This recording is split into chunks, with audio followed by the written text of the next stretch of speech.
Não, não é uma montagem. A Torre de Pisa é exatamente isso aí que você está vendo. Quando você vai chegando, você faz: meu Deus, como isso se sustenta? Pensa comigo que esse monumento demorou 200 anos para ser construído, e quando ficou pronto, ficou assim, torto. A história conta que a Torre de Pisa foi iniciada em 1173. Ela foi construída para abrigar sinos da catedral. E aí, depois de algum tempo, né, ela foi finalizada em 1370. Ela tem 55 metros de altura. Mas logo no começo da construção, quando ela ainda estava nos primeiros andares, alguém olhou de longe e percebeu que tinha algo errado. E disse: tem alguma coisa errada. Essa torre está ficando torta. Gente, imagina, um monumento da cidade, construída para segurar todos os sinos da catedral. Um monumento da arquitetura torto. Parecia um erro grosseiro. Era algo que não podia passar de jeito nenhum. E aí começou uma longa saga. Pode voltar a tela, pode tirar a Torre de Pisa. Muito obrigada, porque pode ser que aí na imagem fique ruim. Obrigada. E aí começou uma longa jornada, uma longa tentativa de consertar a Torre de Pisa. Como foi que começou? Primeiro eles tentaram ampliar para o lado mais baixo. Aí a inclinação aumentou.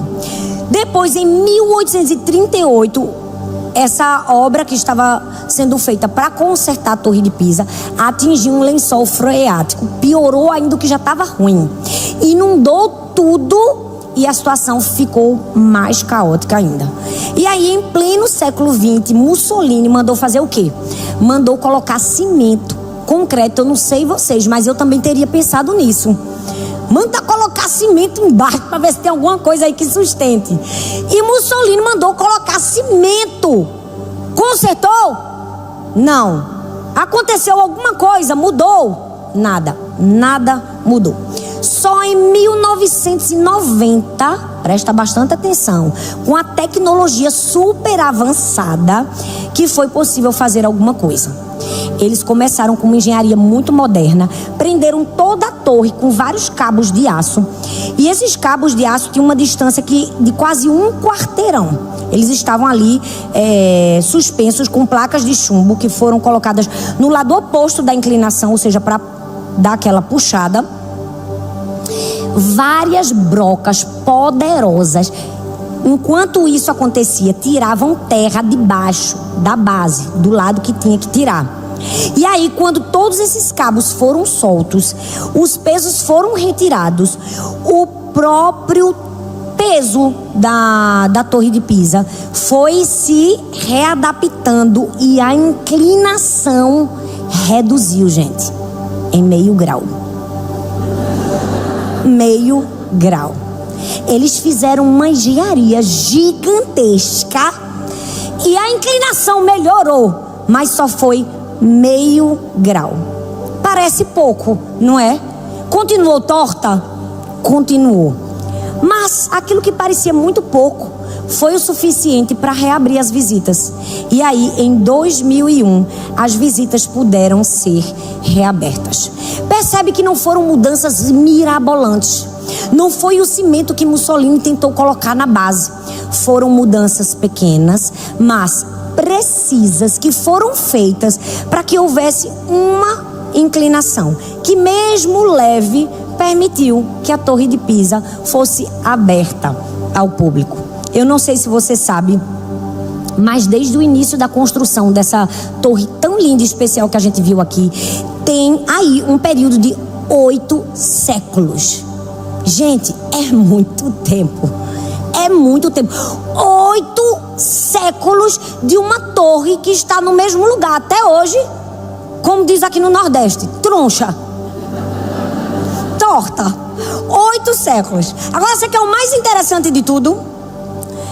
Nessa região da Itália, nesses 8 séculos, já tiveram 4 terremotos, abalos sísmicos fortíssimos. Esses 4 terremotos fortíssimos que aconteceram durante esse período de 8 séculos derrubaram muitos prédios que eram considerados obras perfeitas, intactas, eretas.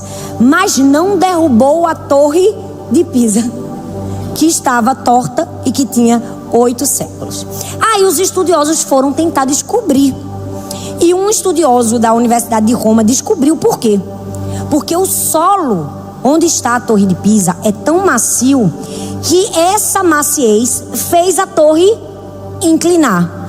Mas essa mesma maciez não permitiu a torre ruir quando os terremotos vieram, quando os abalos sísmicos vieram. Então você consegue parar comigo e perceber que aquilo que parecia o maior defeito da construção, na verdade, era o que mantinha aquela construção de pé. Vocês vão entender onde eu quero chegar.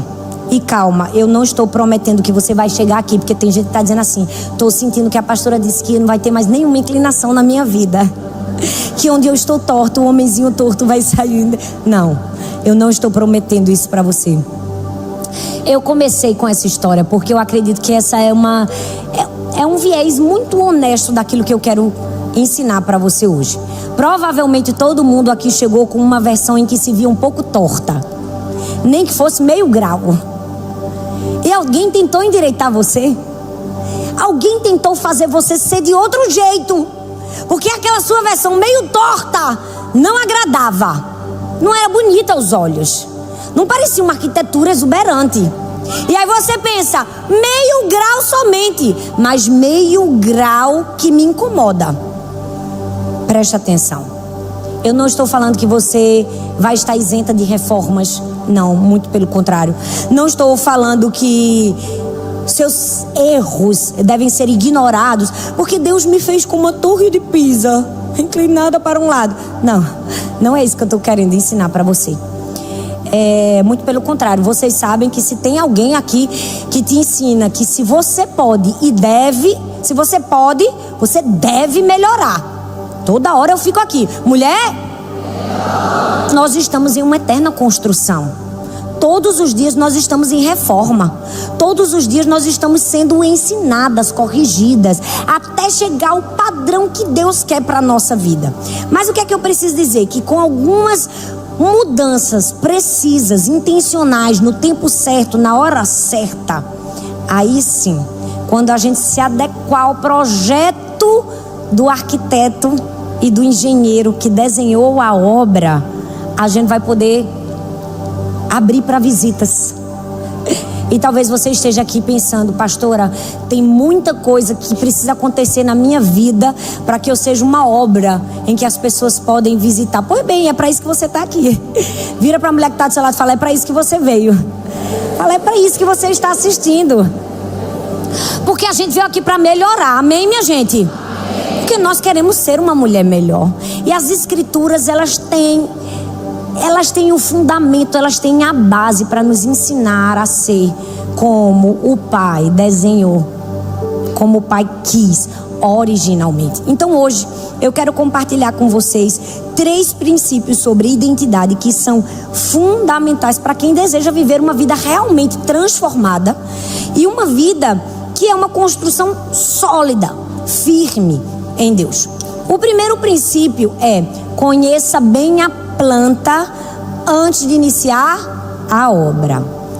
Conheça bem a planta antes de iniciar a obra.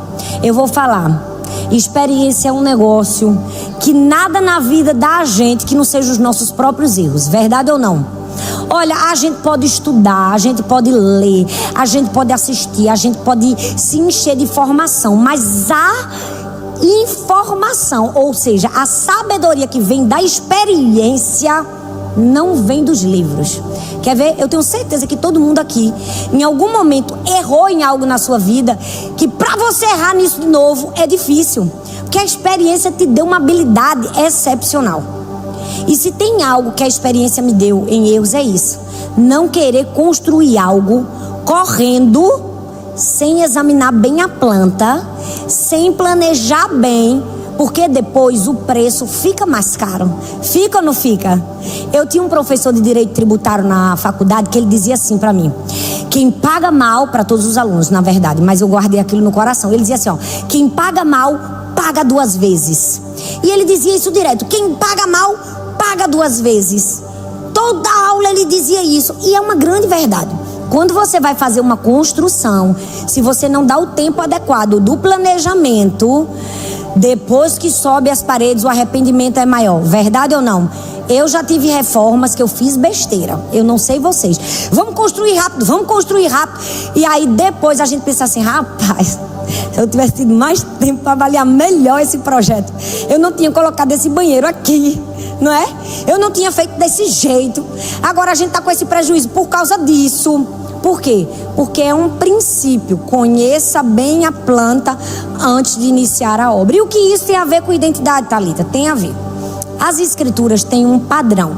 De Gênesis a Apocalipse você vai ver que antes de qualquer tarefa, antes de qualquer missão, antes de qualquer missão de Deus, ele sempre declara quem aquela pessoa é para aquela pessoa. Porque identidade sempre precede função.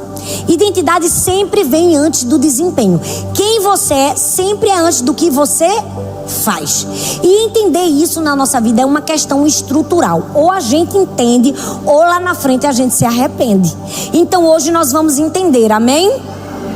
A Bíblia fala em Gênesis capítulo 1, versículo 26, diz assim: façamos o homem à nossa imagem, conforme a nossa...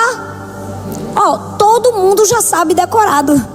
Façamos o homem à nossa imagem, conforme a nossa semelhança. Mas deixa eu ensinar uma palavra muito importante aqui para você.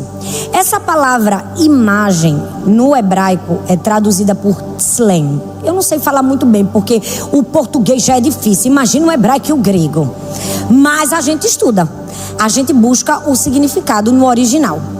E eu descobri um estudo de um teólogo chamado Richard Middleton, que ele rastreou o uso da palavra tselem, que é a palavra para imagem no original, no contexto do Antigo Oriente. E olha que coisa incrível que ele descobriu. Ele descobriu que essa palavra imagem no original era usada para identificar e descrever as estátuas dos reis que se colocavam nas praças públicas e nos territórios que o rei conquistava. Então o que acontecia? Um rei não poderia estar em todos os lugares. Então, à medida que ele conquistava alguns lugares, ele colocava ali uma estátua dele na praça, na fronteira. Aquela estátua era o rei, gente? Não, não era o rei. Era apenas uma representação do rei. Era uma representação da presença do rei, da autoridade do rei, do caráter do rei. Essa mesma palavra aqui é usada para imagem. Ou seja, essa palavra imagem traz pra gente uma significância extremamente importante. Porque a gente se esquece que quando Deus criou o homem à sua imagem, era como se Deus estivesse dizendo assim, você é a minha imagem aqui na terra. Você é a minha representação. Então nós somos a representação de Deus aqui na terra. A gente existe para representar bem Deus. A gente existe para representar a presença de Deus, o caráter de Deus, os atributos de Deus. Então, se a gente está vivendo sem ser a representação adequada de Deus, nós não estamos vivendo a imagem de Deus aqui na terra. Nós somos convidadas a viver de uma maneira tão íntegra e num padrão tão de filhas de Deus, que nós estamos representando Deus aqui na terra. Então vira para a mulher que está do seu lado, e você com essa cara de tensão que está, diga assim: você é uma representante. Fala: você é imagem de Deus. Você é um representante de Deus. Você entende como isso é forte? Olha bem para mim, é simples, mas é profundo. Porque a profundidade não está na complexidade, está naquilo que a gente é capaz de viver. Ou seja, todos nós que estamos aqui somos representantes de Deus aqui na terra. Olha só, tá engraçado de ver vocês aqui, porque a maioria tá de rosa. Eu também estou de rosa, porque todos nós estamos na paleta do lançamento do livro. Que linda, obrigada a todas vocês. As que estão de outras cores não tem problema nenhum, Jesus também ama. E tá bonita do mesmo jeito, tá bom? Mas quando eu vi vocês todas de rosa, eu vou fazer uma propaganda sem querer fazer aqui, mas eu vou fazer. Eu me lembrei da Mary Kay. Porque quem é representante da Mary Kay anda de quê? E algumas têm um carro rosa. Olha bem pra mim, quando a gente vê aquele carro rosa na rua, a gente já sabe que é o quê? Uma representante da Mary Kay. Então presta atenção, a gente é o carro rosa de Jesus aqui na terra. Você conseguiu entender agora? Veio até essa ideia aqui na minha cabeça. A gente é o carro rosa de Jesus. Onde a gente anda, as pessoas precisam dizer: eita, ela é uma representante de Deus aqui na terra. Se a gente não está se destacando como representante de Deus, alguma coisa errada está. Mas, mesmo que esteja, não tem problema. Para tudo tem conserto. Até para a morte Deus tem vida eterna. Hoje a gente conserta. Amém? E a gente vai aprender a sermos representantes de Deus aqui na terra. Eu quero que você pense agora num espelho. Gente, um espelho, ele não existe para chamar atenção para si próprio. O espelho existe para refletir a imagem de quem está diante dele. A partir do momento que aquela pessoa que está diante do espelho se afasta do espelho, ou o próprio espelho está longe de quem ele deveria refletir, ele perde o seu propósito, ele perde a sua função. Assim também é comigo e com você. A nossa função é refletir a Deus aqui na terra. Se a gente se afasta de Deus, a gente deixa de refletir quem Ele é.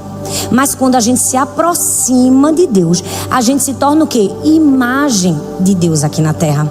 Quanto mais próxima de Deus, mais a imagem de Deus é caracterizada na sua vida. Agora veja, quando você está longe de Deus, você deixa de ser imagem. E a sua imagem deixa de representar Deus, porque ela fica ofuscada pelo pecado. Então, nós precisamos entender isso com uma pureza no nosso coração, mas também com uma sensibilidade, um senso de responsabilidade altíssimo. É entender, ei, não dá para eu entender quem eu sou sem entender de quem eu sou imagem.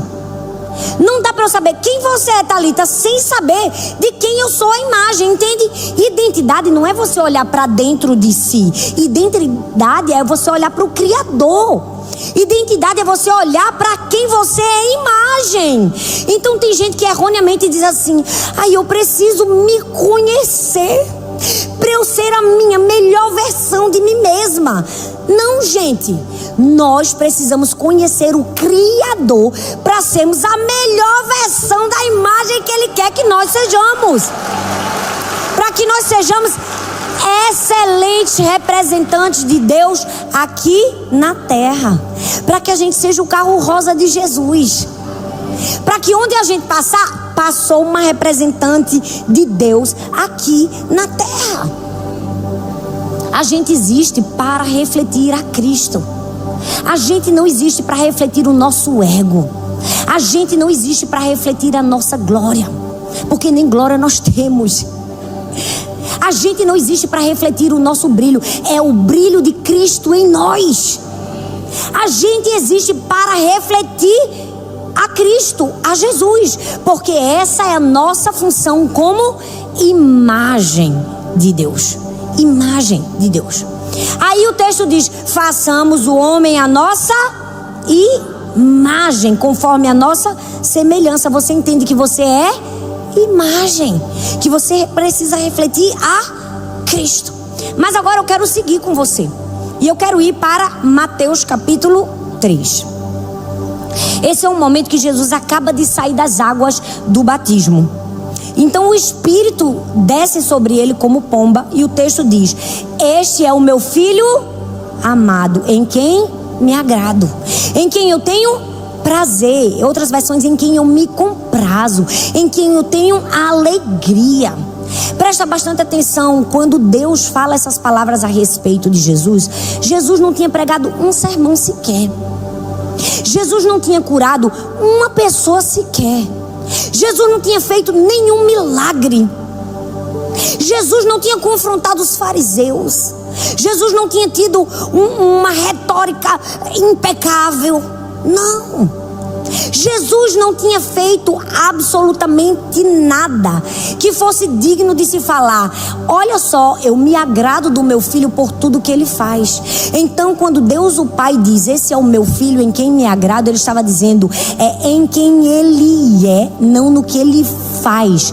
Então, a gente precisa subentender que, na verdade, a base do ministério de Cristo era quem ele era, não aquilo que ele fazia. E aí os comentaristas de Mateus dizem que essa voz de Deus, o Pai, a respeito de Jesus, ela ecoa de algumas passagens do Antigo Testamento. Mais precisamente, eu quero citar Salmo 2, versículo 7, e Isaías 42, versículo 1, onde se anuncia o rei ungido de Deus e onde se anuncia o servo do Senhor. Então, uma palavra do Antigo Testamento cumprindo-se em profecia no Novo Testamento. O Salmo capítulo 2, versículo 7 diz assim: proclamarei o decreto do Senhor. Ele me disse: tu és o meu filho, eu hoje te gerei. Isaías 42, versículo 1 diz assim: eis o meu servo, a quem sustenho, o meu escolhido, em quem tenho prazer. Porei sobre ele o meu espírito e ele trará justiça entre as nações. Então presta atenção, gente. O agrado de Deus sobre Jesus não era consequência do ministério de Jesus, era a base do ministério de Jesus. Então presta atenção, o agrado de Cristo não é a consequência daquilo que fazemos, é a base daquilo que fazemos. Deus não nos ama por aquilo que nós fazemos, Deus nos ama por aquilo que somos. E porque somos amadas, fazemos. É diferente, entende? A gente não faz para ser amada, a gente faz porque é amada. Só que nós precisamos entender essa verdade. A gente não está fazendo para conquistar o amor de Deus, a gente está fazendo porque o amor de Deus já nos conquistou. Porque Ele já nos amou sem qualquer merecimento. Isso não quer dizer que porque eu nasci especial, estrela d'alva. Porque quando eu nasci eu era o bebê mais lindo do berçário. Ok, sua mãe pode achar isso. E de fato você pode até me provar se você mostrar todas as fotos do bebê. Acontece de pessoas nascerem lindas. Tem bebê que nasce com cara de joelho e tem outros que já nascem perfeitos. Verdade ou não? É. Mas você precisa entender que não é sobre aquilo que você faz, é sobre quem você é. Então Deus o Pai, no batismo de Jesus, disse assim: esse é o meu filho amado em quem eu tenho prazer. Antes dele curar enfermos, antes de expulsar demônios, antes de fazer qualquer coisa, Jesus estava dizendo que deixe claro, Deus estava dizendo que fique claro que eu tenho prazer nele, em quem ele é. Ele estava afirmando a identidade do Cristo. Logo depois disso, nós vamos para uma segunda cena. Mateus nos leva para Jesus. Aonde? Depois disso? No deserto. Ali é o momento que ele vai ser tentado pelo adversário. E olha o que Satanás fala. Ele diz assim, ó: se tu és o Cristo. Você entende que o diabo vem logo em seguida tentar destruir aquilo que Deus disse a respeito dele? Que a primeira tentação foi destruir o senso de identidade de quem ele era. Deus disse: esse é o meu filho, é o meu filho, eu tenho prazer nele. Aí Mateus, a cena sai do batismo, vai para o deserto. Satanás faz: se tu és o filho de Deus. O que é que Satanás estava querendo implantar na mente dele? A dúvida. Fala comigo, a dúvida. Fala comigo de novo, a dúvida.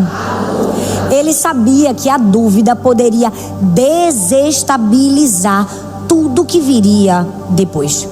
E aí você me pergunta: mas Thalita, Jesus não cedeu à tentação de Satanás porque Jesus foi disciplinado até o fim. Foi isso? Não. Não foi porque Jesus foi disciplinado até o fim.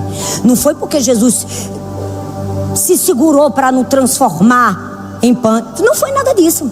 Foi porque Jesus fez a voz do Pai ser maior do que a voz de Satanás.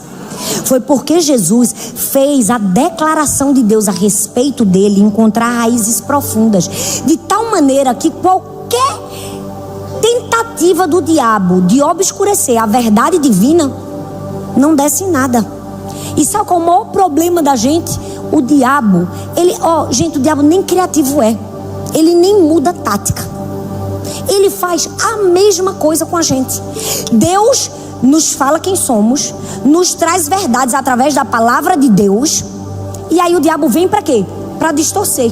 Deus diz: você é minha filha amada, em quem eu tenho prazer. Aí o diabo faz: se você é filha mesmo, ele tenta fazer você duvidar daquilo que Deus determinou. E eu quero que você preste atenção a esse ciclo. Primeiro vem a dúvida, depois a desestabilização, e aí vem o descrédito do que Deus diz. Quando o diabo consegue implementar na sua mente a dúvida, ele te desestabiliza, aí você começa a não acreditar mais no que Deus diz a seu respeito. E é tudo que ele quer. Tudo que o diabo quer é fazer a palavra de Deus não ter força na nossa vida. Você entende como é simples? Entende como é simples e ao mesmo tempo é profundo? Porque tudo que o diabo quer é fazer a nossa mente entrar numa narrativa de desempenho. O diabo quer que a gente crie essa narrativa de desempenho.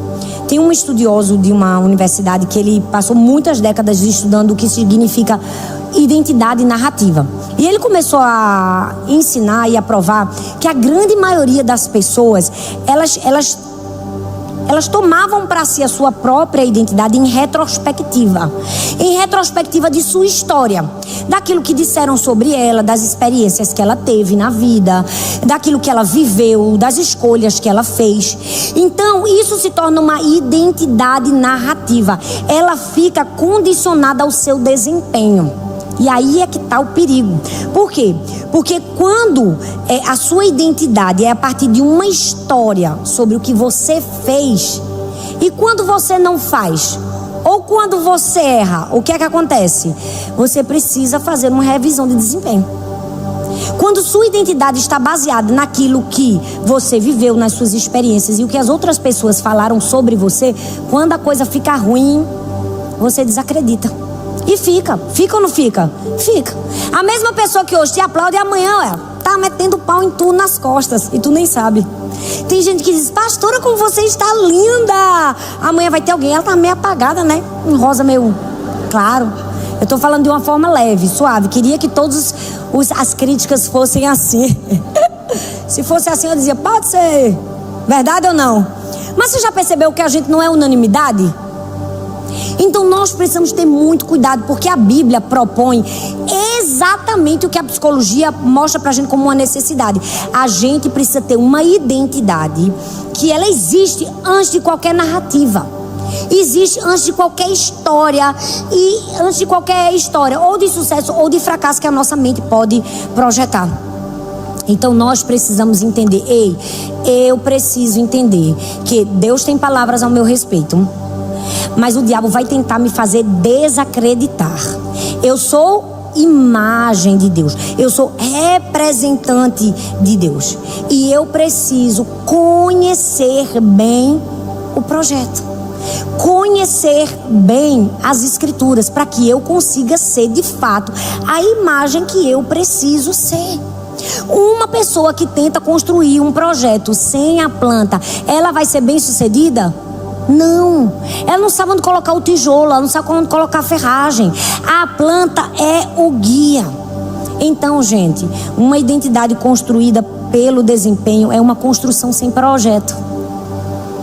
Quando você tenta construir a sua identidade a partir do seu desempenho, é como se você tentasse construir uma identidade sem um projeto. E é por isso que é tão importante a gente voltar pro original. É simples, mas é profundo. É simples, mas é o que a gente precisa. A gente precisa voltar para o projeto.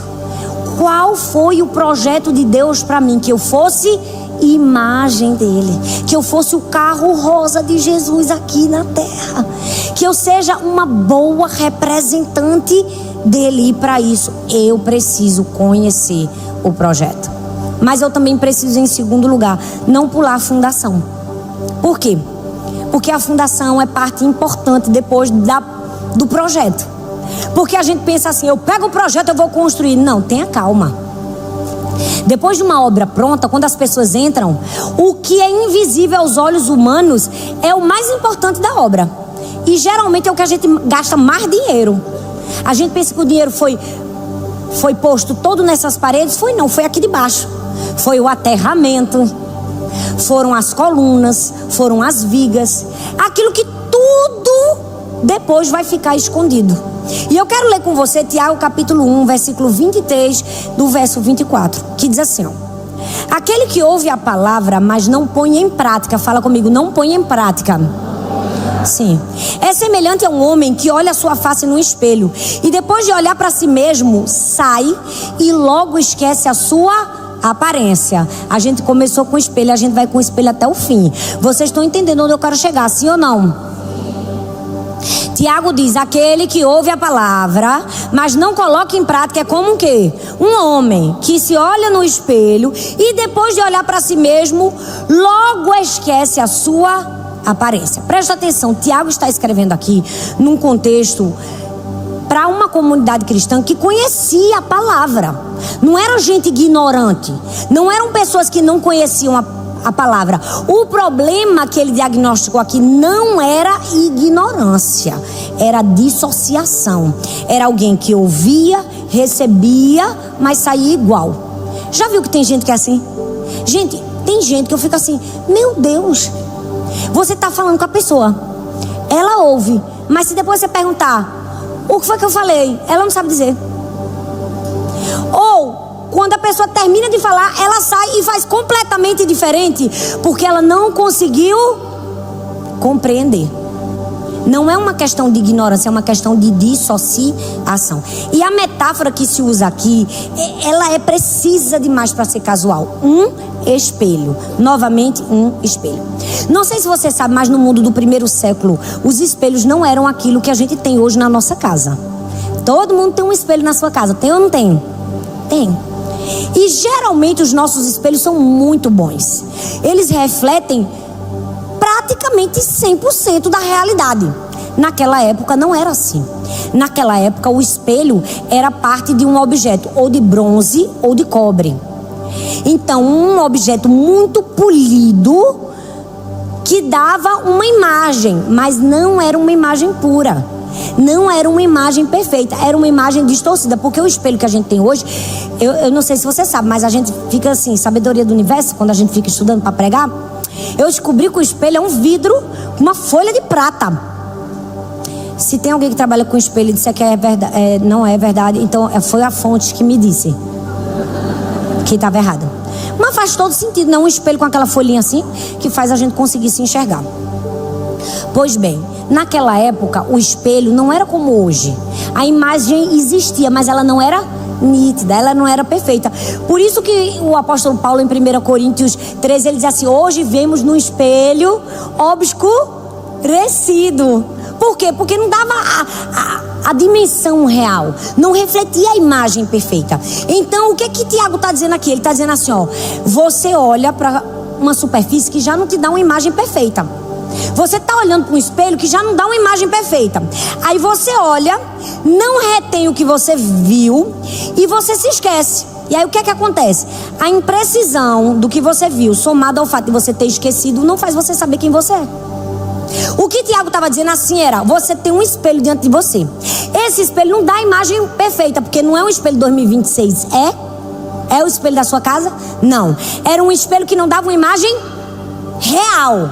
E além de não dar real, você se esquece. O fato de você não ver perfeito e se esquecer, você não consegue saber quem você é no espelho. É mais profundo. Você vai continuar comigo no raciocínio. Fica aqui que você vai entender. Então presta bastante atenção.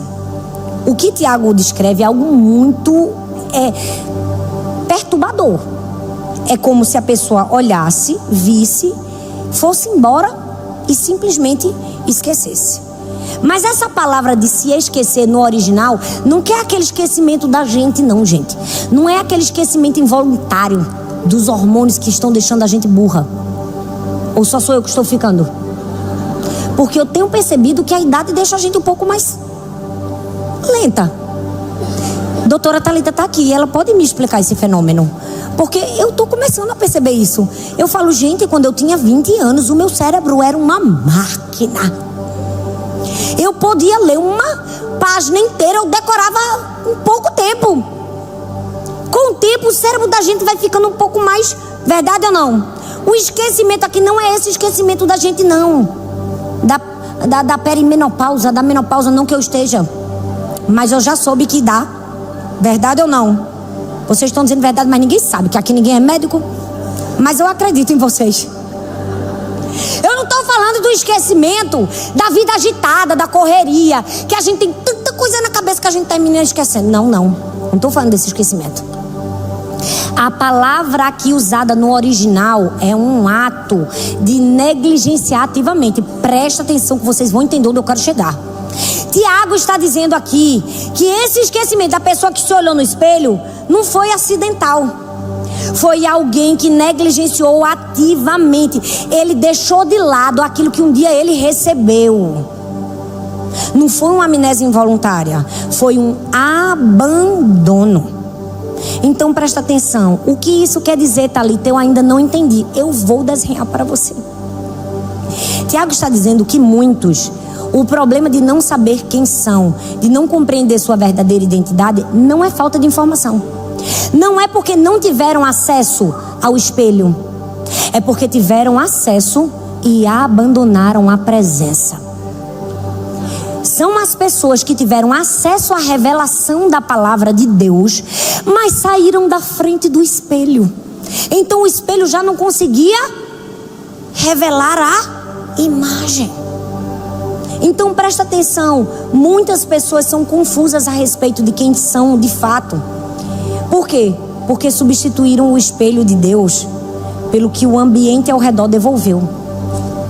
Elas estão confusas sobre seu valor, sobre seu potencial, porque ao invés de se enxergar no espelho que Deus deu, que é a palavra de Deus, e isso vocês compreendem bem, elas começaram a se enxergar no espelho do ambiente. O que o ambiente disse para mim, o que aquela mulher falou a meu respeito, o que os meus erros falaram sobre mim, o que os meus fracassos falaram sobre mim, o que a minha performance falou sobre mim. Porque vamos falar uma coisa, ambiente também é imagem.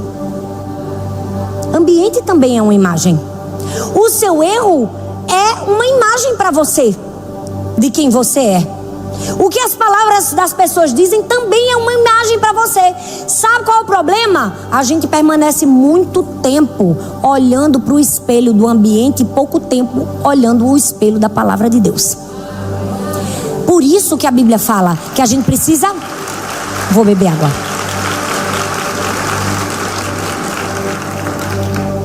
Todas as vezes que vocês baterem palma, quando for uma parte bem boa, pode bater. É só o que eu preciso para beber um gole d'água. Porque às vezes eu estou falando tanto que eu não quero parar. Obrigada.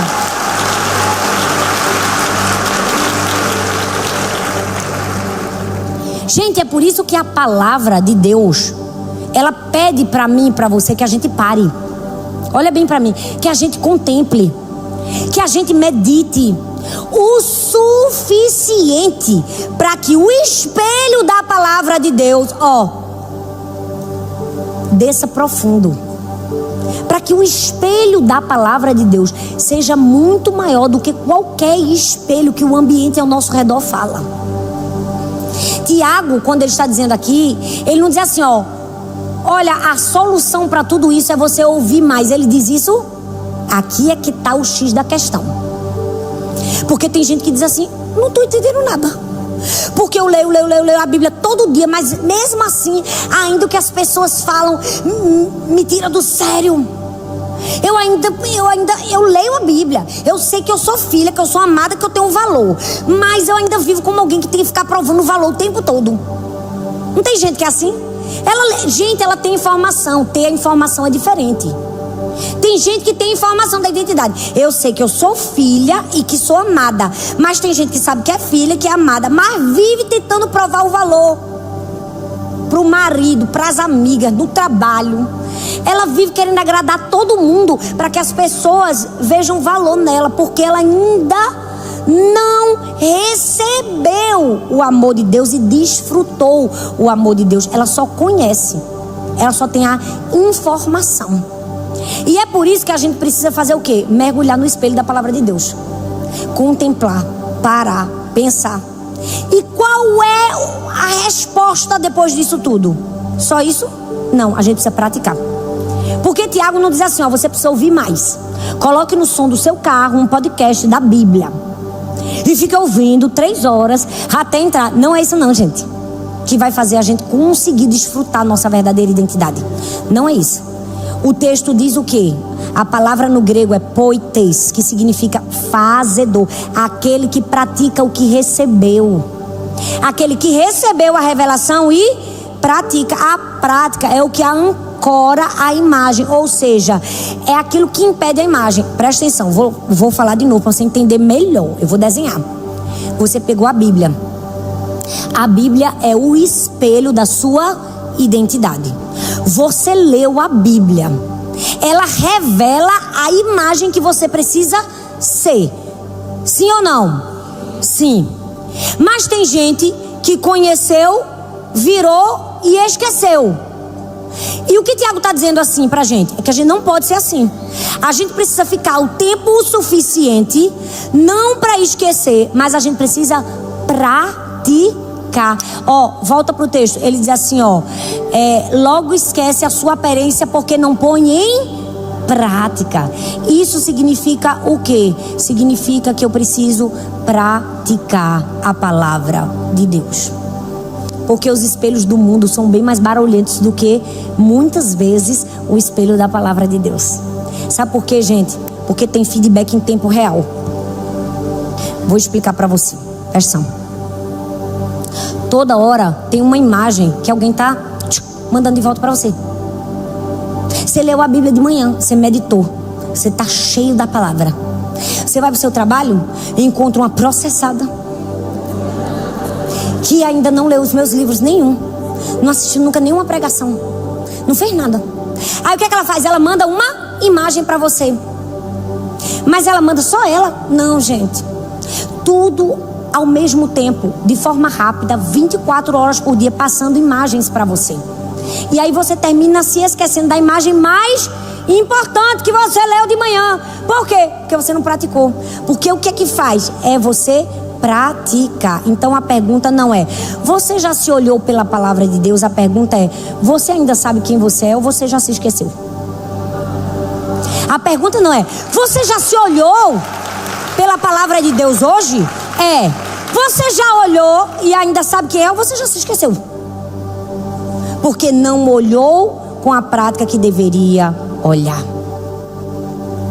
Existe um conceito que os psicólogos chamam de conhecimento inerte. É aquele conhecimento em que você tem, você sabe explicar, mas você não consegue praticar. Não consegue traduzir em escolhas, em ações, no dia a dia. É aquele velho ditado que diz assim, ó, faça o que eu falo. Exato, não faça o que eu vivo. Eu falei errado. Não é assim não, é isso mesmo, o conceito é esse. Mas a verborréia não é essa não. Mas tá bom, vocês me entenderam, o que importa é isso. Verdade ou não? É aquela pessoa que ela sabe o que ela precisa fazer. Todo mundo aqui sabe que tem que cuidar da saúde, sabe ou não sabe? Toquei o dedo na ferida. Se você é quase uma médica. Você sabe dizer os alimentos que precisa comer, onde estão as vitaminas, sabe ou não sabe? Todo mundo sabe que miojo é cheio de conservantes, de aditivos químicos. Sabe ou não sabe? Assim como o miojo, conhecimento inerte. É um conhecimento inerte. É um conhecimento que não vem para prática. Não opera nas decisões reais da vida. Tá na cabeça, mas não chegou no coração. E aí nós precisamos fazer com que esse conhecimento chegue no nosso coração.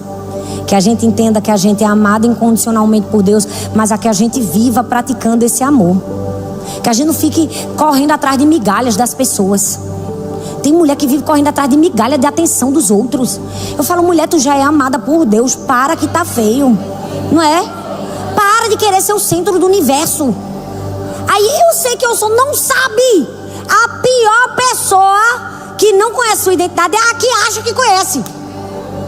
Já viu que tem umas mulheres assim, que assim, ela só é feliz se aquele grupo todo disser que ela é o máximo, que ela é maravilhosa, que bajula ela. Como você é melhor. Você é perfeito. No dia que alguém começa a não gostar dela, ela já fica.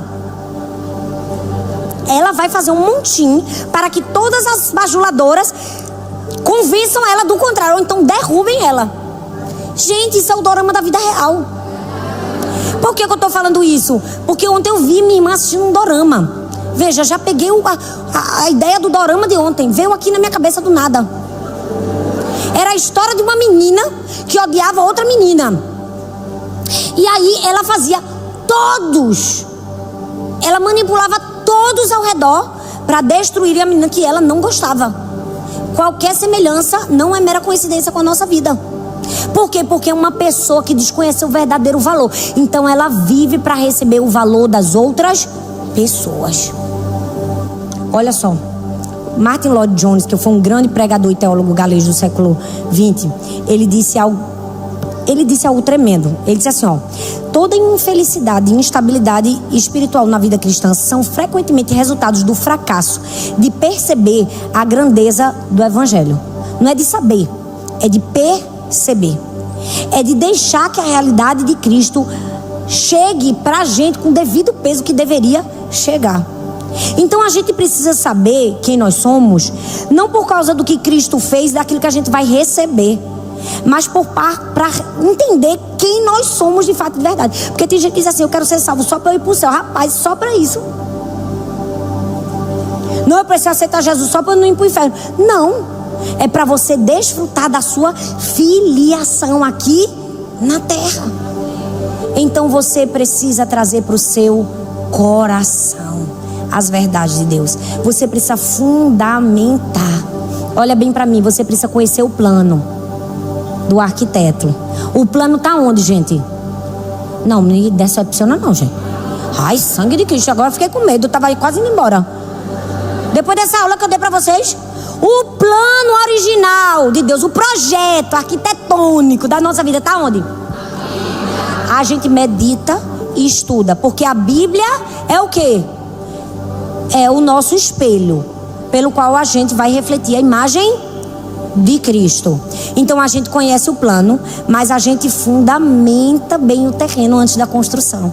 E como é que a gente fundamenta? Deixando as verdades da palavra de Deus entrarem no nosso coração com muito mais profundidade, muito mais força do que o que o ambiente ao redor nos fala, do que o que as pessoas nos dizem, do que o que os problemas nos dizem, do que o que a circunstância nos diz. Por quê?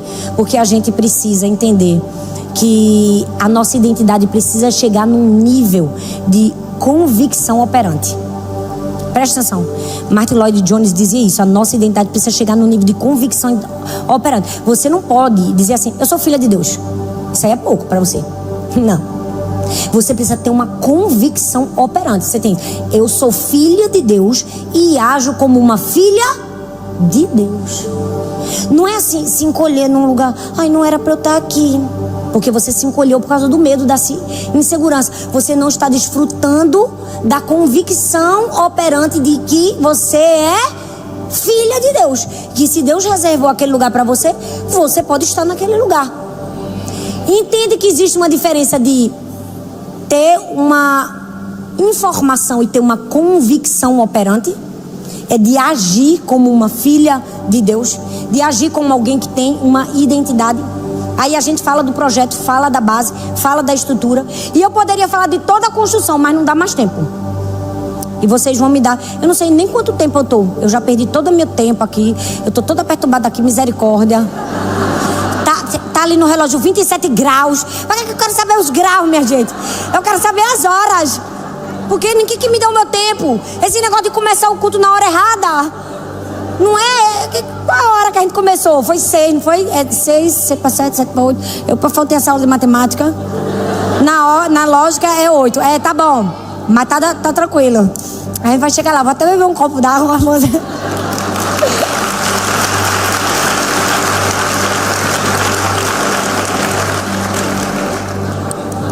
Aí tem gente que tá assim: pastora, cada palavra que você fala eu fico mais nervosa. Porque eu descobri que eu não estudei a planta. Não sabia nada do projeto. E segundo, Não deixei a base e o fundamento ficar muito forte, não. Aí já construiu, pastora. Construiu foi tudo. Aí a construção, pastora, não deu bom. Tá igual a Torre de Pisa, assim, ó, tronchinha. Aí você disse, e agora? Tem jeito pra tudo, mulher. Calma, eu não disse a vocês que até pra morte Deus tem solução, é vida eterna? Oxi. O que é que você vai fazer agora? Tenha calma. Tenha calma. Agora você vai deixar o arquiteto restaurar o que precisa de reparo. É o terceiro princípio. Você vai deixar o arquiteto restaurar aquilo que precisa de reparo. Olhe, e se tem coisa que precisa de reparo é a nossa vida. Essa construção que somos nós. Eu acho que assim, as construções humanas, assim, esse prédio da igreja, se a gente fosse calcular, precisava de menos reparo do que a gente. Eu não sei vocês, mas misericórdia. Tem hora que eu digo, ó, a Torre de Pisa, ó, tá ali, tá? Ó, misericórdia. Trumbica, mas não cai, não é? Tem momentos que a gente tá assim. E aí eu quero ler com vocês Isaías capítulo 61, do verso 1 ao 3, que diz assim: o Espírito do soberano Senhor está sobre mim, porque o Senhor me ungiu para levar boas novas aos pobres, e enviou-me para cuidar dos que estão com o coração quebrantado, anunciar liberdade aos cativos e libertação das trevas aos prisioneiros, para proclamar o ano da bondade do Senhor e o dia da vingança do nosso Deus, para consolar todos os que andam tristes e dar a todos os que choram em Sião uma bela coroa em vez de cinzas. Fala comigo, coroa em vez de cinzas. Óleo de alegria, fala comigo, óleo de alegria em vez de pranto, e um manto de louvor em vez de um espírito deprimido. Isso. Aí o texto continua e diz assim: eles serão chamados carvalhos de justiça, plantio do Senhor para a manifestação da sua glória. Olha bem para mim, Jesus abre o ministério público dele com esse texto. Ele chega ali na sinagoga de Nazaré e ele recebe o rolo de Isaías. E aí ele abre exatamente nessa passagem. Ele lê essa passagem, quando ele termina ele diz: pronto, agora se cumpriu o que a escritura, se cumpriu a escritura diante de vocês. Jesus faz isso, é quase que uma inauguração. Ele não começou anunciando o seu poder, ele começou anunciando aquilo que ele faria: cura para o coração partido, restauração. Gente, eu amo que Deus é o arquiteto mó, mas ele também é especialista não somente da planta, mas no reparo de quem precisa. E graças a Deus por isso, porque tem gente que não quer consertar o erro do outro, já viu? Não quer consertar o erro que o outro cometeu. Glória a Deus que Deus não é esse tipo de pessoa. Deus, mesmo quando a gente comete as nossas falhas, ele é capaz de fazer os reparos que sejam necessários. E aí eu quero te mostrar 3 trocas que Isaías fala aqui no texto. Cada uma delas revela o que Deus faz, e também revela o caminho da restauração para mim e para você, que talvez está aí perdido. Meu Deus, como eu vou me restaurar? Tenha calma. Só tem 3 trocas que são necessárias para mim e para você. A primeira é cinzas por coroa.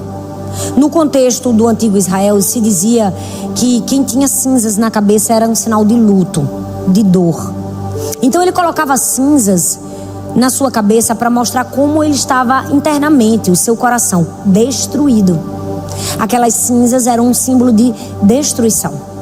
Quando a palavra vem e diz que Deus troca cinzas por uma coroa, ele está dizendo que ele é capaz de trocar cinzas por um adorno, porque a palavra no original para coroa não é necessariamente uma coroa de um rei, é um ornamento, um turbante, um adereço de cabeça, uma decoração que distingue uma pessoa, que dá a ela destaque, que dá a ela brilho, que dá a ela um sinal visível de que aquela pessoa tem honra. Então Deus está dizendo assim, ó: eu sou capaz de pegar as cinzas que estão na sua cabeça, uma expressão visível da sua destruição, e te dar uma coroa no lugar, e te dar destaque, e te dar honra, que mostra que você é uma pessoa digna de honra.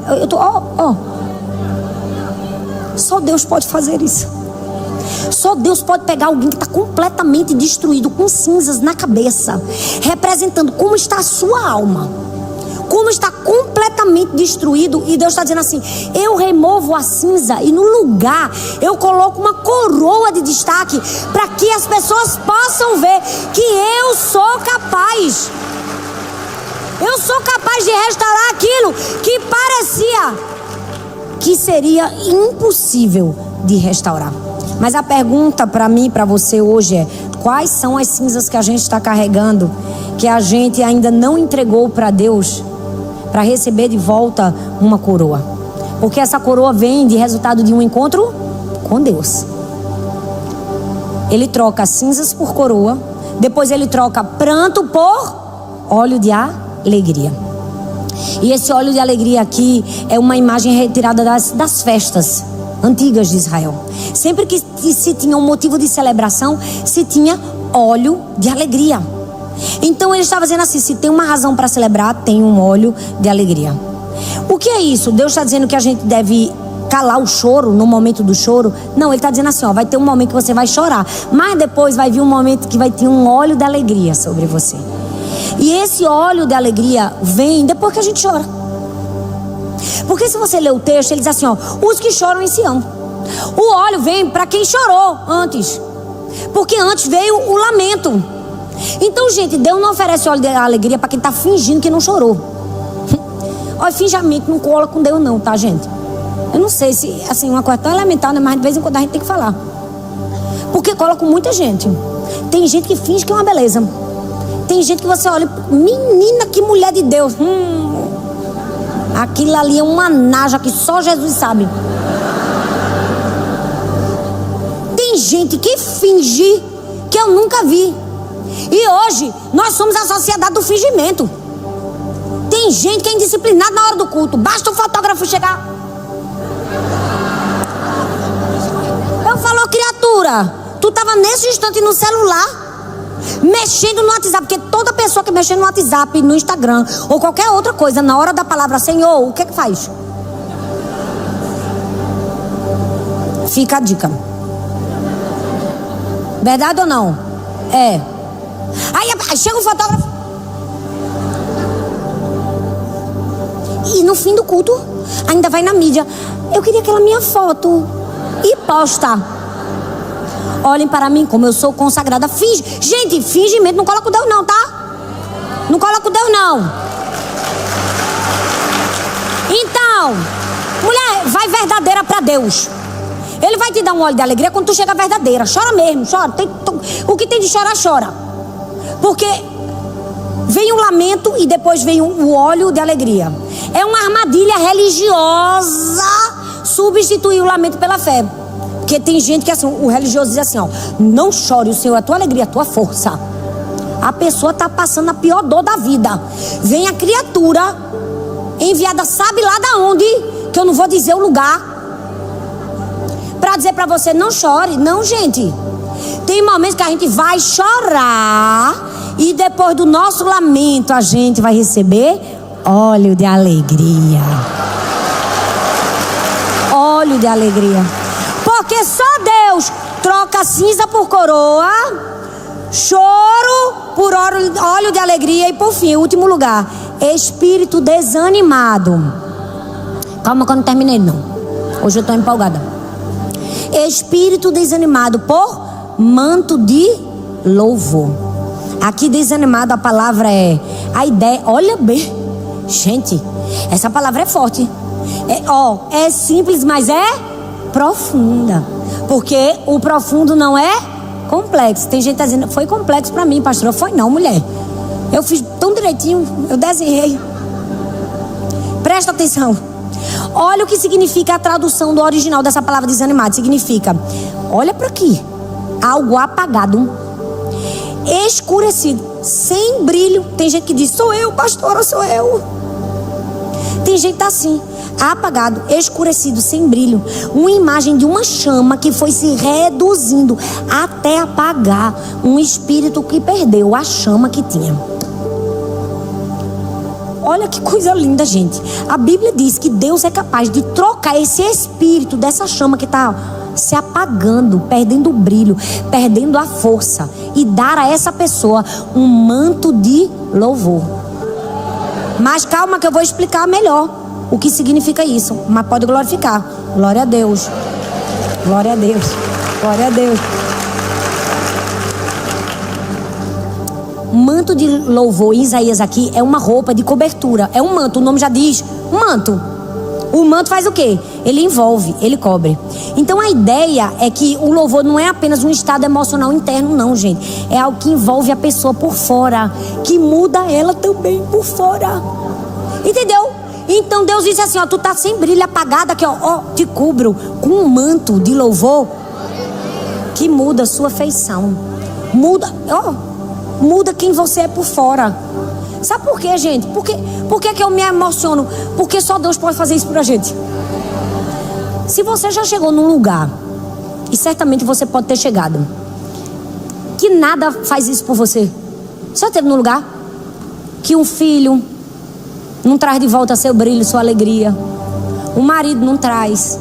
Você pode ganhar o presente mais caro do mundo, você não traz. Tem momentos da nossa vida que a gente está tão desanimado, mas tão desanimado, que a única coisa que traz de volta o brilho é o manto que o Senhor nos envolve. A gente pode ganhar tudo do mundo, tudo que o mundo pode parecer que para muitos não volta, mas Deus traz de volta. Não. Você deveria celebrar. Deus traz de volta. Deus traz de volta. Deus traz de volta a força. Deus traz de volta o ânimo. Deus traz de volta o brilho. Só Deus é capaz de levantar o desanimado, colocar sobre ele um manto de louvor, de tal maneira que o resultado é carvalhos de justiça. Carvalhos de justiça. Ele fala assim, o retrato da restauração. Gente, o retrato da restauração dos escombros que somos nós, sabe o que é? É a gente virar um carvalho de justiça. Mas eu não sei se você sabe, um carvalho não é uma árvore qualquer, não. Não é, não. Não. O carvalho, ele demora décadas, muitos anos para se tornar o que ele vai ser. Ele não é uma planta de crescimento rápido, que dá um fruto rápido. Mas ele é uma planta que se desenvolve de maneira tão profunda e tão estável que os ventos não derrubam. Os ventos não derrubam. Ele é um carvalho. Tenta comprar uma mesa de carvalho para tu ver quanto tu vai pagar. É uma fortuna. Deus está dizendo assim, ó, eu faço de você uma construção, mesmo que, bagunçou tudo, não conheceu o projeto, não fez fundação, construiu tudo torto, estava tudo feito à imagem do que as pessoas diziam, estava tudo feito à imagem das suas frustrações, dos seus problemas. Eu sou capaz de reparar tudo, e quando eu troco cinzas por coroa, espírito angustiado por óleo de alegria, no fim o resultado eu te dou o quê? Você se torna um carvalho de justiça. Sabe por que eu creio no Evangelho? Porque eu vivo o Evangelho. Sabe por que eu creio nessa palavra? Porque eu vivo essa palavra. Porque se você olhar para mim hoje, você vai ver um carvalho que uma hora precisou de muito reparo. Eu já fui alguém que precisou de muita restauração na sua identidade. Muita. Porque durante muito tempo na minha vida, a imagem que a dor e o sofrimento fez em mim era a minha imagem. Eu achava que eu era aquilo. E o mundo vai tentar fazer isso comigo, com você. Gente, vocês conhecem meu testemunho, mas antes de apresentar você a você, eu preciso me apresentar a você. Se você ainda não sabe, hoje eu queria contar uma história peculiar, que quando eu estava escrevendo o livro, eu coloquei essa história no livro. Foi uma história que me marcou. Simples, uma coisa, mas que teve algo muito forte em mim. Quando eu era muito pequenininha, vocês sabem, quando eu tinha 3 anos, meu pai separou da minha mãe, abandonou a família. E eu cresci sem pai, sem a presença paterna. Não, eu não tive aquele pai que vai ver de 15 dias, não. Aquele pai que vê uma vez por mês, não. Eu tive um pai que não viu nunca mais. Eu não tive aquele pai que ligava só no dia do aniversário, que ia visitar uma vez no mês, uma vez a cada 2 meses, no final de semana dele. Eu não tive. Ele simplesmente foi embora. Ele simplesmente foi embora. E ali eu perdi a minha paternidade. Eu perdi o meu pai. Eu fui aquela criança criada sem pai, sentindo aquela necessidade de amor paterno que todo mundo sente. Só que eu sempre fui uma criança muito animada. Sempre. Falante, misericórdia. Se hoje eu falo, quando eu era pequena eu falava mais do que eu falo hoje, gente, que a maturidade já acalma a gente. Imagina quando eu era criança, eu era insuportável. Eu era uma criança, eu falava até com a sombra, com as paredes. Eu falava, com um poste eu conversava. Eu olho o passarinho, eu digo, meu Deus, é igualzinha Jesus. Conversa com todo mundo, eu era assim. E porque eu era assim, quando eu era pequena, minha mãe já me via desenrolada e me colocava para ajudar ela. Naquela época, era uma época que muitos iam ao banco. Porque hoje em dia a gente faz tudo no online. Mas naquela época você tinha que ir ao banco. Para pagar a conta era no banco, tudo era no banco. Aí você vinha, pegava aquele canhoto amarelo da Caixa Econômica. Já viu aquele canhoto amarelo? Você anotava aquele negócio todo. E banco tinha muita fila. Tinha ou não tinha? Muitas filas, filas intermináveis. Você chegava 1 hora, você só saía 4 horas depois. E aí minha mãe fazia o seguinte. Coitada, 5 filhos para criar. Ela tinha que dar os pulos dela. Ela me levava para o banco. Porque quando eu chegava no banco, acabou. Eu conhecia todo mundo. Eu era amiga do segurança do banco. Entendeu? Eu já fazia amizade com todo mundo. Eu conhecia o segurança, eu conhecia o caixa, eu conhecia a mulher que ajudava. Eu tinha amizade com todo mundo. Eu era tão amiga do povo do banco que quando minha mãe chegava com os papéis dela do pagamento, a gerente fazia. Aí lá ia eu, Thalitinha, desse tamanho, 8 anos. 8 anos, eu era desenrolada, 7 anos, eu era da de Helena, eu fazia todos os pagamentos da minha mãe. Eu plenamente furava toda a fila aqui, ó. Toda a fila, plena, eu furava. Foi a gerente que me chamou. Quem era que ia parar uma criança de 7 anos? O povo até achava que eu tava brincando. E eu ia sempre no caixa da gerente, ela sempre me atendia na frente dos outros. Minha mãe se beneficiava e eu batia papo com ela. Ela era minha amiga. Eu achava que ela era de igual para igual. Porque crianças falantes têm disso, né? Elas acham. Tem 7 anos, elas conversam com a de 30 achando que é igual. Eu era assim. Aí eu era super amiga da mulher do banco, a gerente do banco. E era meu aniversário, minha mãe ia fazer uma festa pra mim. Prontamente eu peguei um convite e disse assim, vou levar pra tia do banco. Achando que era de igual para igual. No dia, levei o convite pra ela. Ó, tia, é o meu aniversário. Porque nessa época a gente chama todo mundo de tia. Meu aniversário e tal, pra lá. Convidei ela pro aniversário. Dei o convite e fui embora. Eu, de coração, como uma criança, eu não imaginava que a gerente do banco ia pra festa de aniversário de uma criança de 8 anos. Mas o que foi que aconteceu? No dia do meu aniversário, o carro parou na frente da minha casa. Desceu a gerente do banco com um presente. Entrou com o meu bolo. Festejou comigo e foi embora. E aquele dia me marcou de forma profunda. Me marcou com muita alegria de pensar assim, a gerente do banco veio na minha festa de aniversário. Mas do mesmo jeito que me marcou com alegria, me marcou com tristeza. Porque eu pensei assim, por que a gerente de um banco é capaz de vir na minha festa e o meu pai não é capaz de fazer isso? Só quem já sofreu rejeição sabe que até em momentos de alegria a dor respinga. A dor vem, ela bate. E foi exatamente isso que aconteceu. Era uma perda muito difícil. E como vocês sabem, perdi o pai. E aí depois, meu tio, que era o irmão de minha mãe, se tornou como um pai pra gente. Meu tio Lauro. Um homem bom, um homem de Deus. Um homem temente ao Senhor. E ele era como um pai pra gente. E aí, pouco tempo depois, ele foi pra fazenda, pagar os trabalhadores, sentou numa rede para ler a Bíblia. Sentou com a Bíblia na mão. Pra gente pode parecer meio injusto, né? A gente dizia, Deus, por quê? Ele, por que desse jeito? E lendo a Bíblia, a pilastra caiu em cima dele, ele morreu de uma forma trágica. E aí eu perdi minha figura paterna pela segunda vez. Pela segunda vez. Foi uma dor, foi terrível. Foi difícil. E aí depois de alguns anos, quando eu já era maiorzinha, a minha mãe casou-se novamente. Nós éramos 5. Nós somos 5. 4 mulheres e um homem, pastor Geraldo, Sara, Milka. Olha, ó, tudo ovelha do pastor Geraldo. E aí, ela casou-se, Lucas, meu padrasto. E ali foi uma figura de pai pra mim também. Por mais que ele não fosse pai. Porque quem tem um padrasto, mesmo que ele seja legal, não é a mesma coisa. Eu não conseguia chamar ele de pai. Eu tinha vergonha. O máximo que eu conseguia era chamar ele de papi. Às vezes eu chamava ele de papi, porque não era meu pai. Eu sabia que ele não era meu pai. E depois de alguns anos, mesmo ele tendo sido essa figura tão especial e tão importante na minha vida, ele foi acometido de um câncer terrível no pulmão. E ele sofreu muito. E eu estive do lado dele todos esses... Foi 2 anos e pouco, quase 3 anos, de muito sofrimento com a doença. E eu fiquei ali do lado dele, com minha mãe, cuidando dele. E depois desse tempo ele faleceu. Foi muito duro pra mim também. Me lembro que eu passei a madrugada, eu não tava nem em Recife. Eu viajei de madrugada, assim, desesperada, voltando. E ali foi minha terceira figura paterna que se foi. Você imagina, 3 vezes. E sabe qual é o maior problema de você perder uma figura paterna 3 vezes? É que você começa a acreditar que a paternidade não foi feita pra você. Você começa a acreditar que você não é digna de ter um pai. E foi isso que eu comecei a acreditar. Eu comecei a acreditar que eu não era digna, que eu não tinha valor suficiente para ter um pai.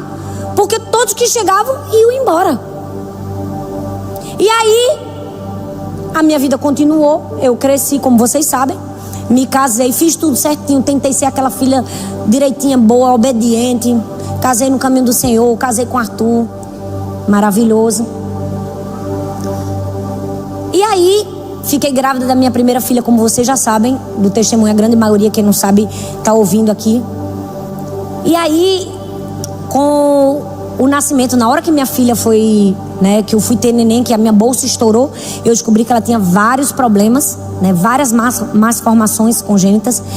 E depois de 3 meses numa UTI de um hospital, ouvindo os piores diagnósticos que uma mãe pode ouvir a respeito de um filho, ela também morreu. E foi uma 4ª perda para mim. E ali eu tive um encontro com a paternidade de Deus. Ali eu disse assim: olha, Deus, o Senhor sabe, o Senhor me conhece. Eu fui criada por uma mãe que me ensinou a amar o Senhor sobre todas as coisas. Eu sei quem o Senhor é. Eu te conheço. E eu sei que eu sou filha, mas nessa hora eu não me sinto filha. Não me sinto. Eu não me sinto filha. Eu fui tão sincera para Deus. Eu disse: Deus, eu não entendo nada do que acontece comigo. Por que minha vida tinha que ser assim? Por que tantas perdas? Por que tanto sofrimento? Será que ainda tem restauração para mim? Será que ainda tem uma hipótese de eu virar um carvalho de justiça? E ali eu fui abraçada pela paternidade de Deus. Ali o Senhor me encontrou. Ali eu entendi o verdadeiro significado do que é ser uma filha. De não simplesmente dizer eu sou filha de Deus. Ali eu recebi de fato o amor de Deus. Eu precisava ter um encontro com o amor de Deus de uma forma que nada do que nenhuma outra pessoa fizesse iria suprir. Sabe qual é o problema da gente? A gente tenta encontrar nas pessoas e às vezes nas coisas aquilo que só Deus pode suprir na nossa vida. Depois de perder 3 vezes a paternidade, eu tentei uma 4ª vez. É quando você faz aquela projeção, você fica tentando achar numa figura masculina de autoridade alguém que te proteja, que seja pai, porque toda mulher, principalmente, ela quer essa figura de proteção que existe no pai. E eu tentei buscar só uma figura de proteção, gente. Eu não queria nada mais, não. Eu só queria essa figura de proteção, de amor, de afirmação. E às vezes a gente faz isso num líder. A gente coloca a expectativa numa pessoa, às vezes em outras pessoas. Eu fiz isso também. E sabe o que foi que eu recebi? Rejeição de novo. É a mais absurda, assim, a mais louca da história. Uma coisa assim que não se pode explicar. Porque Deus queria ter um encontro comigo. E eu tive esse encontro com Deus. Depois desse encontro com a paternidade de Deus, Ele começou a curar o que nem eu entendia que era uma ferida. Porque eu sempre fui tão segura. Apesar de tudo isso que eu tô contando pra vocês, eu não tô falando pra gerar comoção em vocês. Eu tô contando minha história. E apesar de tudo isso, eu sempre fui forte, tá? Ninguém dizia. Eu não era aquela, olha só, minha história, eu sou pobre e órfã. Eu não. Nunca fui assim. Eu sempre fui alegre. Eu tinha certeza, mas tinha algo dentro de mim que Deus precisava revelar. Deus precisava revelar de fato que eu era filha. Ele precisava me fazer desfrutar ser filha. Porque eu estava o tempo todo querendo ganhar a paternidade de Deus pelo que eu fazia. Eu queria fazer tudo certo. Eu queria estudar, eu queria ter notas boas. Eu queria nunca dar um aperreio para minha mãe. Eu queria ser a melhor filha que eu pudesse ser. Eu queria fazer muitas coisas para Deus. Foi quando Deus disse assim: Thalita, você já é. Você já é filha. O que você precisa?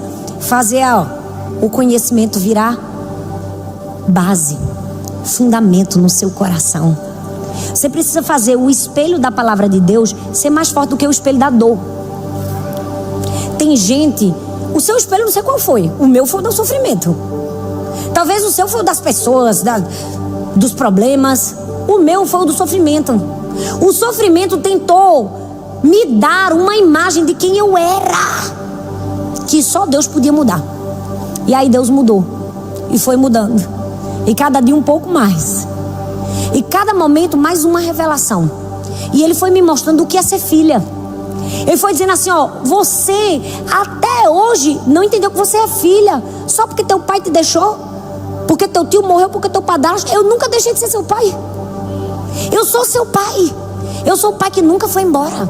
Eu sou o pai que nunca te abandonou. Eu sou o pai que está aqui por você agora, Thalita. Nesse exato momento eu sou teu pai. E aí eu fui conhecendo meu pai. E cada dia um pouco mais. E aí eu fui buscando Deus Pai de uma forma diferente que eu buscava. Antes eu buscava como aquela filhinha assim, eu vou ler a Bíblia e fazer tudo certinho. Aquela criancinha boazinha. Não. Eu comecei a dizer assim, eu quero receber a revelação do meu pai. Eu quero receber a revelação de quem eu sou. Eu quero sentir esse amor, eu quero desfrutar desse amor. Eu quero andar como alguém que sabe que é filha. Mas não quero só andar, eu quero tomar uma decisão como alguém que sabe que é filha. Eu quero falar como alguém que sabe que é filha. Eu quero trabalhar como alguém que sabe que é filha. Eu quero conquistar como alguém que sabe que é filha. Porque se você sofreu muito e foi muito abafada, você anda assim. Você tem medo até do sucesso. Mas quando você recebe a revelação de que você é filha, você começa a desfrutar da sua filiação. E aí eu vivi esse processo lindo de desfrutar da minha filiação. E eu disse, eita, eu bem poderia ensinar isso, não é? E eu comecei a ensinar. E eu comecei a pegar a Bíblia e dizer assim, Deus me mostra. Em tudo que eu ler, me revela a identidade. Me revela tudo que eu preciso saber. Fala comigo. E parecia que era uma coisa. Toda história que eu ia lendo tinha uma pregação de identidade que fluía. E naquela época que eu comecei a ensinar sobre isso, não era isso que se ensinava para as mulheres, não. Era tipo assim, faça, faça, faça, faça. Não era seja não. Era faça. Faça tudo certo. Seja submissa. Não que fazer você esteja errado. A gente tem que fazer mesmo. Para de dar desculpa, viu? Se tu acha, não, pastora, disse que eu não vou lavar meus pratos. Eu te repreendo em nome de Jesus. Mas aí eu comecei a ensinar. E quanto mais eu ensinava, mais eu aprendia. E quanto mais eu aprendia, mais eu queria ensinar. E aí quanto mais eu ensinava, aí eu fui percebendo que muita gente também precisava aprender. E que muita gente também precisava sair da cadeia, da gaiola, das jaulas que elas estavam. E aí foi começando um processo de libertação. Em que muitas mulheres aprenderam que ser filha não é só uma informação. É algo que a gente precisa habitar. É algo que a gente precisa ser. A nossa verdadeira identidade em Cristo Jesus. E aí nasceu meu primeiro livro, Deixe-me Apresentar Você, que foi fruto desses ensinamentos, de tudo isso que Deus ia me ensinando, cada sermão que Ele ia me dando. E só depois de 8 anos, vocês acreditam nisso? Eu não sei como foi que eu esperei tanto tempo. 8 anos, é isso mesmo. Depois de 8 anos que eu escrevi o 1, veio a ideia de escrever o 2. Não, eu não parei de escrever sobre identidade. Eu fiz o devocional Não Fico Aqui Sem. E muito do que eu escrevo tem. Mas depois de um tempo, até um amigo, um homem, ele disse, Thalita, escreve um 2, porque até eu quero ler o 2. Por que tu nunca escreveu o 2 do 1? Eu fiz, meu Deus, por que eu nunca escrevi o 2? E aí eu comecei nesse processo de colocar no Deixe-me Apresentar Você 2 mais um pouco daquilo que eu fui aprendendo. Fruto de alguém que viveu, que teve experiências, não somente com a vida, mas experiências com Deus. De alguém que entende que restauração é possível. De alguém que viveu restauração. Não, eu não sou aquela bonequinha Barbie, apesar de hoje estar parecendo. Não sou não. Você pode olhar para mim assim hoje e pensar assim: olha, pastora, é uma Barbie. Nunca teve um problema na vida essa coitada. Olha que pele, olha o cabelo dela. Não. Eu tenho uma história muito marcada por dor e sofrimento, mas sobretudo por restauração. Deus me apresentou a mim mesma. E hoje eu vivo para apresentar outras pessoas a quem elas são de verdade. Você pode ficar em pé no seu lugar. Não sei se você chegou aqui com seu coração pensando assim: meu Deus, pastora, hoje eu me vejo cinzas. Hoje eu me vejo o espírito angustiado, pranto. Hoje eu me vejo fracasso, eu me vejo desânimo. Deus é capaz de restaurar aquilo que ninguém é capaz. Deus é capaz de fazer aquilo que ninguém é capaz de fazer. E se você veio aqui, você me ouviu esse tempo todinho, eu peço a você perdão, porque eu falei muito hoje. Mas era preciso, era necessário. Eu queria te dizer que isso é fundamental para mim e para você. Entender isso é fundamental.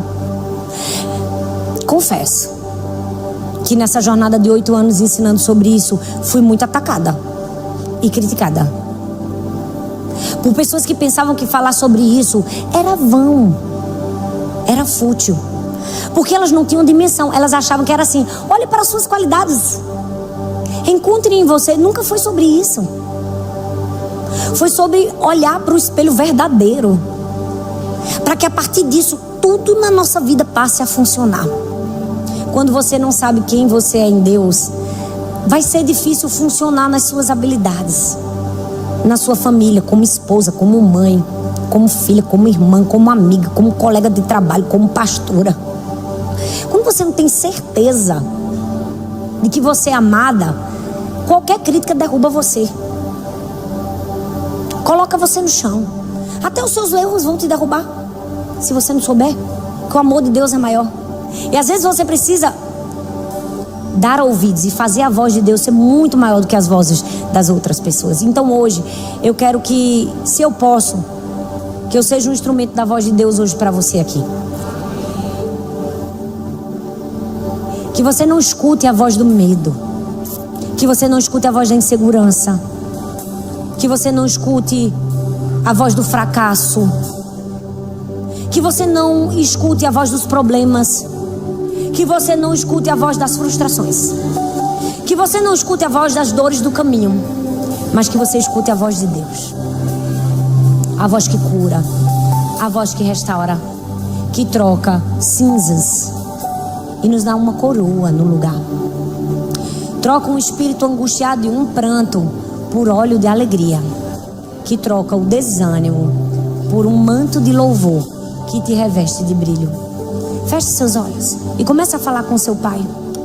Essa é uma noite de encontro. Você veio aqui para ter um encontro com o seu pai, do mesmo jeito que eu tive um encontro com meu pai, numa noite fria, na pior noite da minha vida, numa madrugada de janeiro, quando a minha filha morreu, quando nada mais fazia sentido para mim. Naquele dia foi um encontro com meu pai. Foi naquele dia que eu disse: Senhor, eu quero ser filha, mas eu não quero ser uma filha só de conhecimento. Eu quero ser uma filha que conhece e desfruta. O pai está aqui hoje. O pai está aqui hoje. Ele está aqui para te encontrar.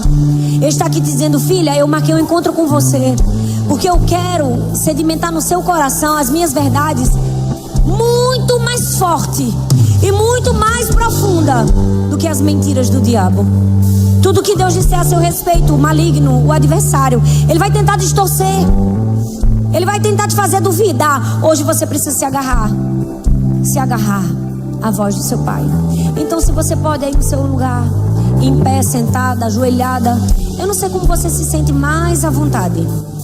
Eu quero que você peça a Deus para ter um encontro com o seu pai e diga: Senhor, eu quero te pedir perdão, Pai, quando entender a minha identidade foi apenas conhecimento. Foi apenas conhecimento, mas eu não consegui desfrutar a minha verdadeira identidade. Eu não consegui viver como uma mulher livre. O tempo todo eu sou reclamona, eu reclamo, eu brigo. Eu estou o tempo todo buscando a atenção do meu marido. Ele não tem um momento de sossego. Tem mulheres aqui que o marido não tem um momento de paz. Tudo ela reclama deles. Por quê? Porque não teve um encontro com a sua identidade. Você acha que é o amor do seu marido que vai te satisfazer. Se você é essa mulher, Deus quer curar você hoje. Deus quer te abraçar como pai hoje. Seu marido não é seu pai. Se você é alguém que acha que precisa de valor sempre nas outras pessoas, Deus quer ter um encontro com você hoje, para te dizer: você é filha, amada, selada, herdeira, escolhida, separada. Desde o ventre materno eu sonhei com você. O Pai está aqui. O Pai está aqui. Comece a falar com Ele.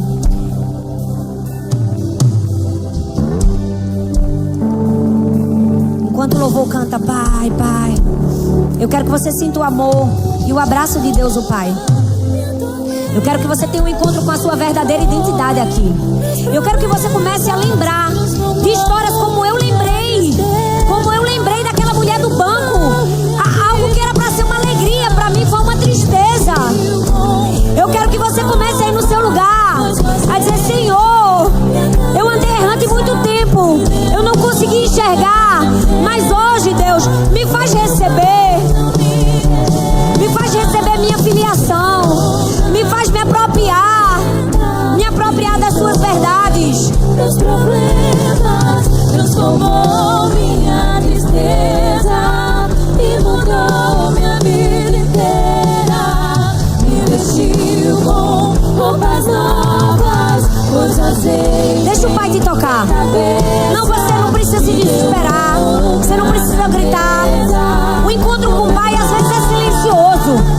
O encontro com o Pai às vezes é só um toque, mas Ele está aqui. Oh, Ele está aqui.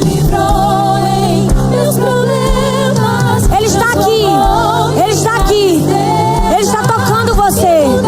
Deixe ser tocada, deixe ser curada. Me vestiu com roupas novas, pôs azeite em minha cabeça, me deu um lugar na mesa. Comece a falar, comece a falar, comece a expor sua cinza e diga: troca a minha cinza, Senhor. Me dá uma coroa. Eu quero coroa ao invés de cinzas. Onde estou? Oh, tira esse desânimo. Me reveste com um manto de louvor. Te amo, meu Pai. Diga isso.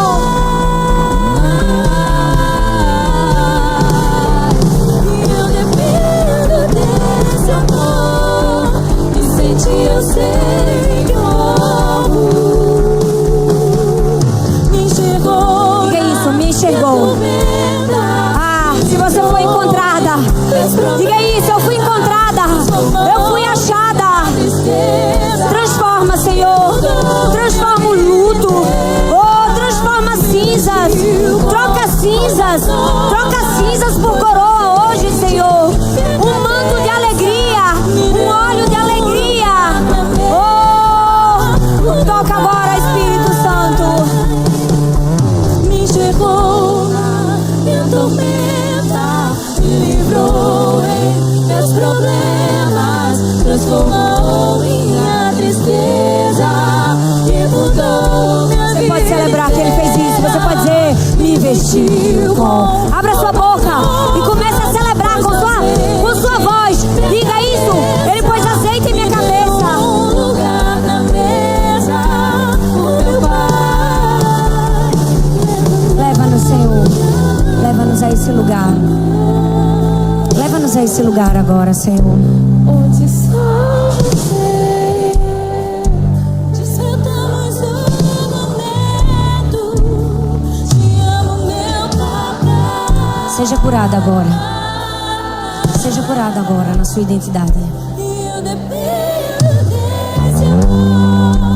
E sem ti eu sei que morro. Senhor, nós queremos te agradecer, Pai, por essa palavra. Tua palavra é o espelho que nós precisamos para enxergar quem nós somos e para que fomos criadas. Nos ajude a enxergar na palavra aquilo que precisamos ver: quem somos e o nosso propósito.